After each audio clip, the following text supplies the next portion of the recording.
Olá, eu sou Antônio Carlos Lima, Estandarte da Liberdade.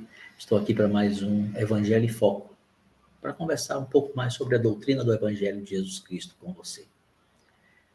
Bem, eu quero começar pedindo que você compartilhe esse link com seus amigos e familiares, deixe o seu like e também se inscreva no canal Estandarte da Liberdade, se ainda não for inscrito. São ações simples, de apenas um toque e gratuitas, mas que ajudam muito para que esse conteúdo chegue a mais pessoas.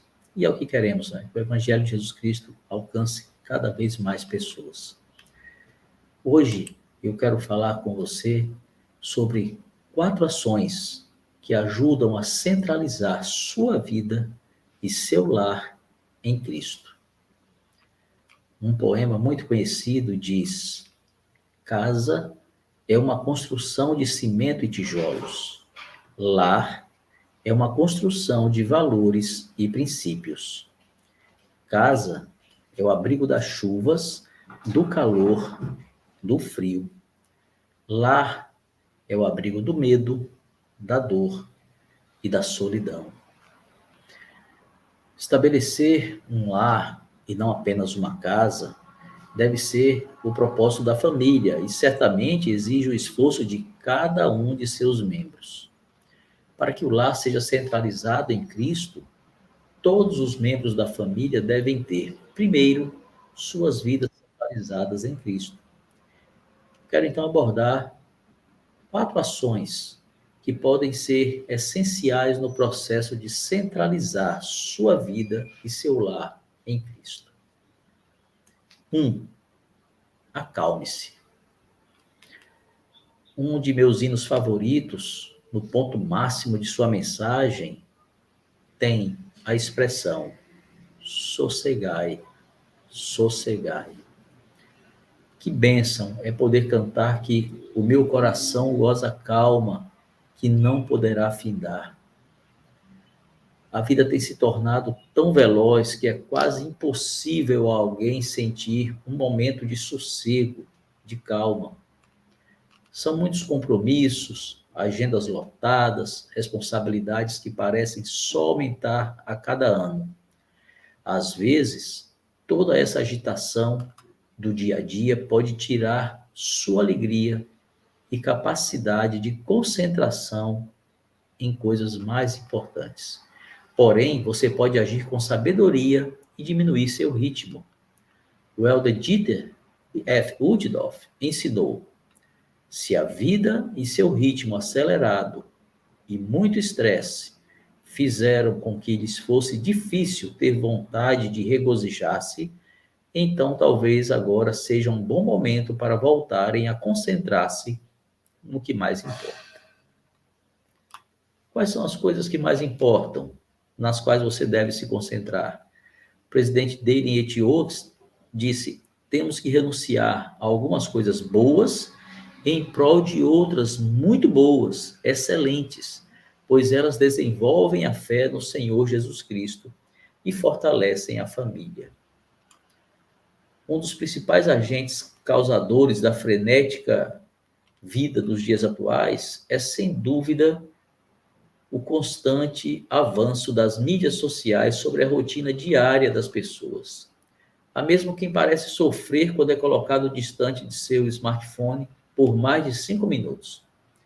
Se uma pessoa muito envolvida com as mídias sociais, como eu, sei que se limites não forem pessoalmente estabelecidos e seguidos, todos podem saber que essas coisas podem se tornar como bolas de ferro presas aos seus pés.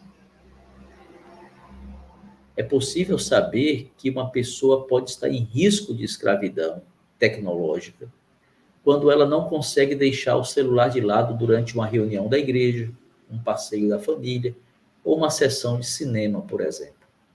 Eu não quero soar radical. Sei que há momentos em que é necessário monitorar uma mensagem importante que está para chegar, mas é preciso tomar cuidado para não se colocar como dependente das redes sociais, de aplicativos de mensagens ou de jogos.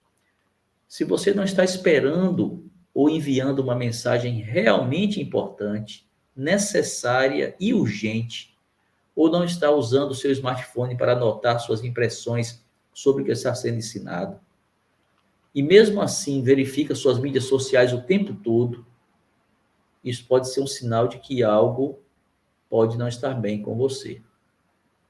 As pressões que sofremos dos compromissos e das mídias sociais agem de fora para dentro, minando nossa fé, nossas forças e nosso foco no objetivo de colocar Jesus Cristo como centro de nossa vida.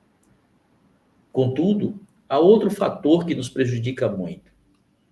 Este age de dentro para fora e mina a fé dos outros em nós.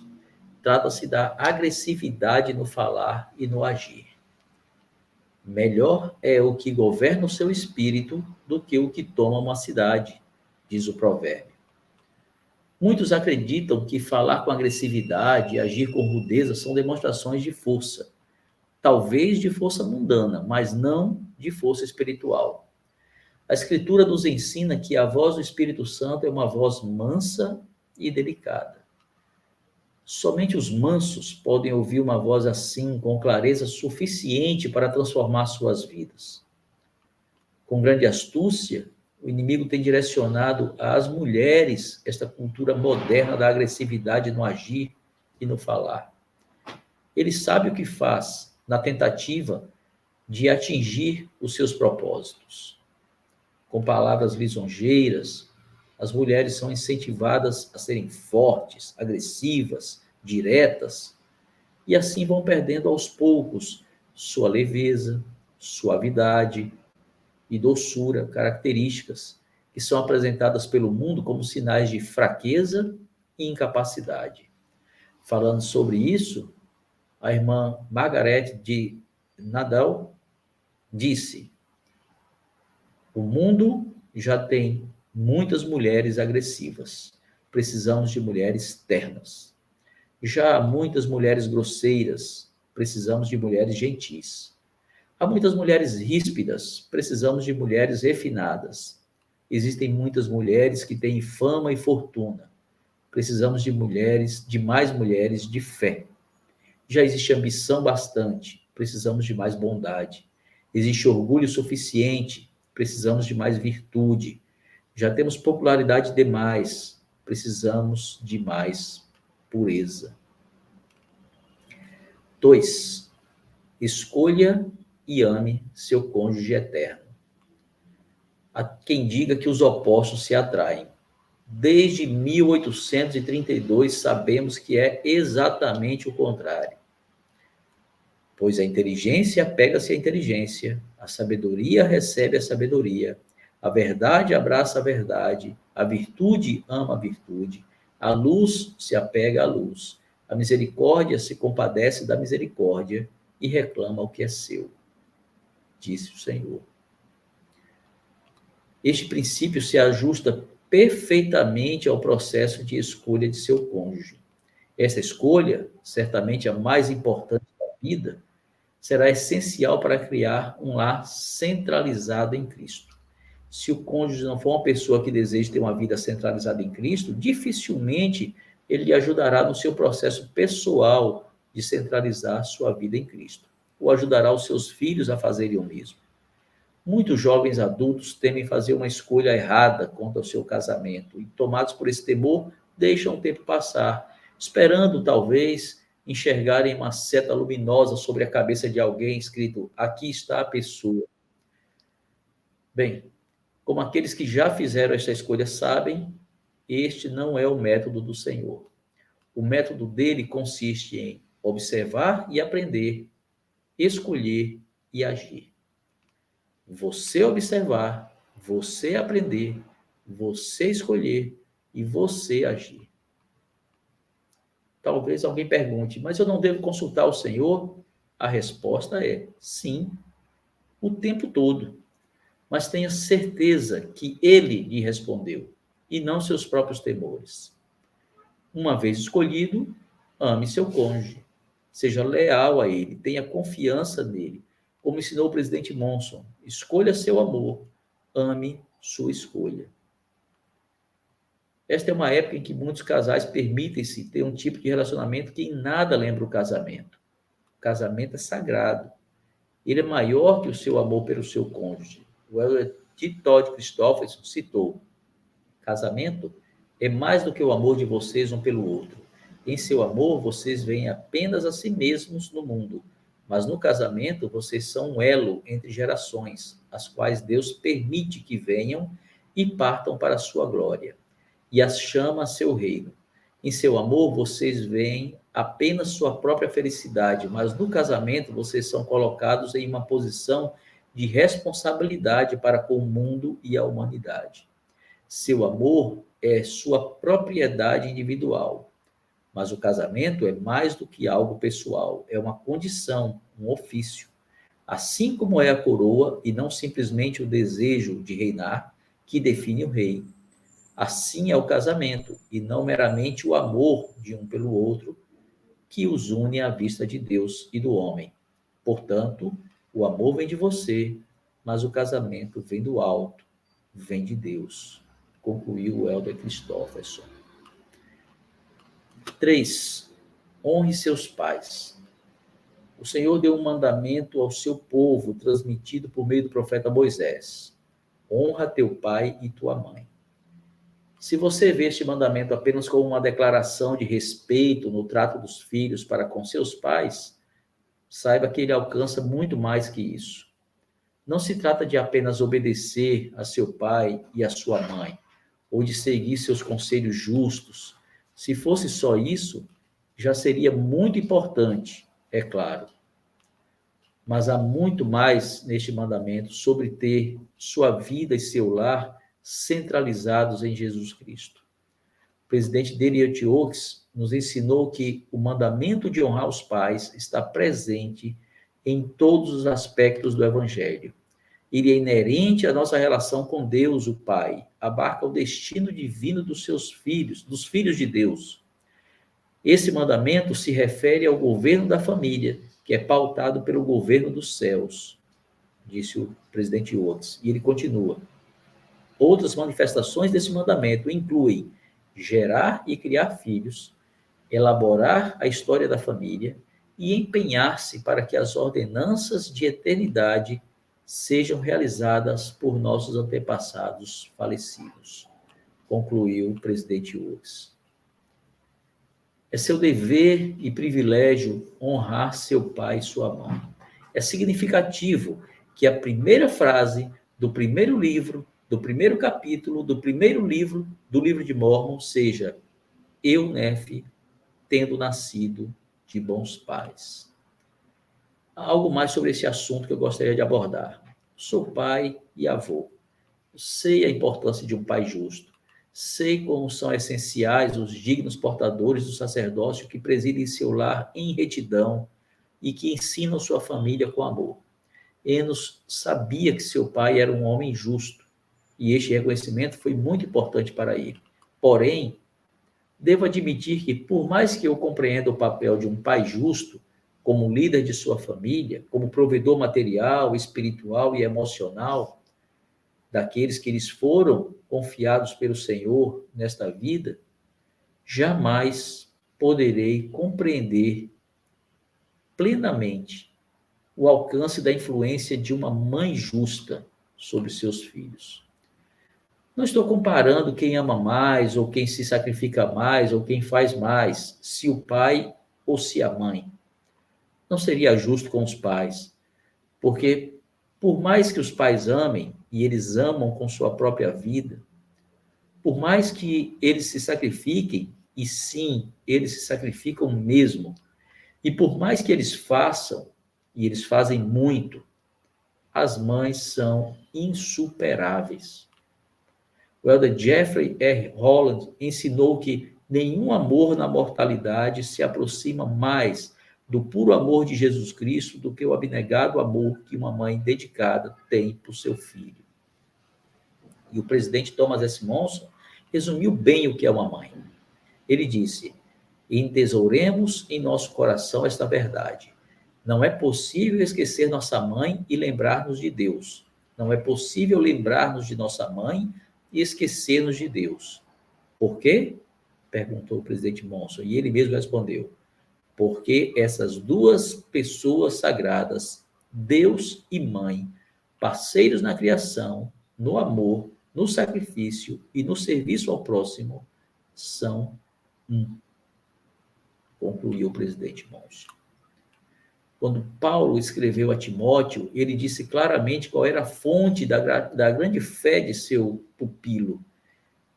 Ele disse: trazendo à memória a fé não fingida que em ti há, a qual habitou primeiro em tua avó Lóide e em tua mãe Eunice, e estou certo de que também habita em ti. Essa era a fonte da maravilhosa fé dos 2.000 jovens guerreiros de Elamã, que tinham sido ensinados por suas mães. 4. Seja um exemplo para seus filhos. Muito mais que obedecer às suas palavras, os filhos tendem a fazer o que veem seus pais fazerem.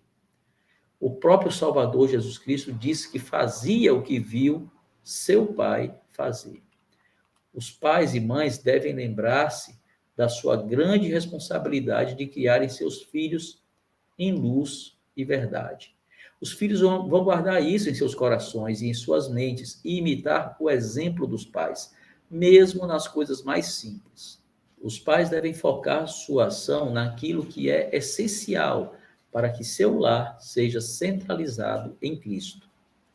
O elder Richard J. Scott, dos 12, ensinou como fazer isso e fez uma promessa. Ele disse: tenho certeza de que você sabe identificar os princípios fundamentais que centralizam seu lar do Salvador.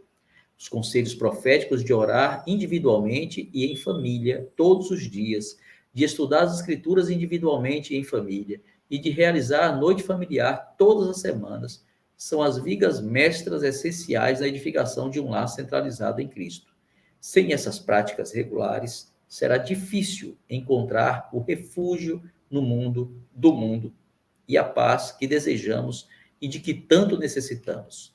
Se você centralizar seu lar no Salvador, ele naturalmente se tornará um refúgio, não apenas para sua própria família, mas também para amigos que vivem em situação mais difícil, concluiu o elder Scott. O lar centralizado em Cristo é um lugar para onde todos podem correr em busca de consolo, ajuda e amor. Eu e minha esposa criamos nossos filhos ouvindo de nós a seguinte orientação: não importa o que acontecer, não importa o que você faça, não importa o que façam a você, sempre volte para casa, sempre vá para a igreja. Eles cresceram sabendo que o lar é um abrigo, um lugar de amor e de compreensão para todos os momentos, e que a Igreja de Jesus Cristo dos Santos dos Últimos Dias também o é. Uma das principais responsabilidades dos pais é a de manterem-se firmes no Evangelho. Infelizmente, há pais que se afastam das coisas do Senhor, achando que isso diz respeito somente a eles, sem pesar as consequências de seus atos na vida espiritual e emocional de seus filhos. O Senhor alertou que os pais devem ensinar os filhos a compreender a doutrina do arrependimento, da fé em Cristo, do Filho do Deus vivo, e do batismo e do dom do Espírito Santo pela imposição das mãos. E o elder Richard J. Maynes citou um poema intitulado O Eco, que, conforme ele afirmou, ilustra a importância dos pais e a grande influência que tem sobre os filhos. O poema diz: uma ovelha, não um cordeiro, se desgarrou, na parábola que Jesus nos contou. Foi uma ovelha adulta que se extraviou, das 99 que ficaram no redil. E por que devemos essa ovelha buscar e com sinceridade esperar e orar? Pois quando as ovelhas se perdem, há perigo. Elas levam os cordeiros consigo. Sabem os cordeiros onde seguir as ovelhas, onde quer que elas se percam.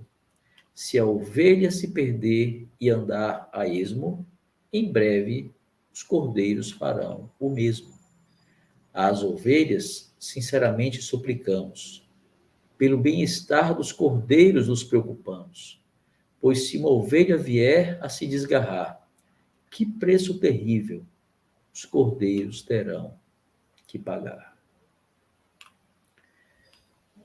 Os profetas do Senhor ensinaram que a felicidade na vida familiar é mais provável de ser alcançada quando fundamentada nos ensinamentos do Senhor Jesus Cristo.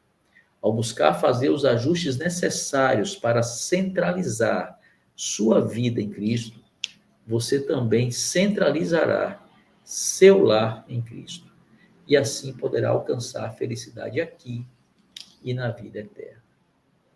Essa é a minha mensagem de hoje. Quero agradecer a sua companhia nesta noite, durante essa mensagem. Compartilhe com as pessoas e aguardo você na próxima quinta-feira, às 20 horas, para mais um Evangelho em Foco. Tchau.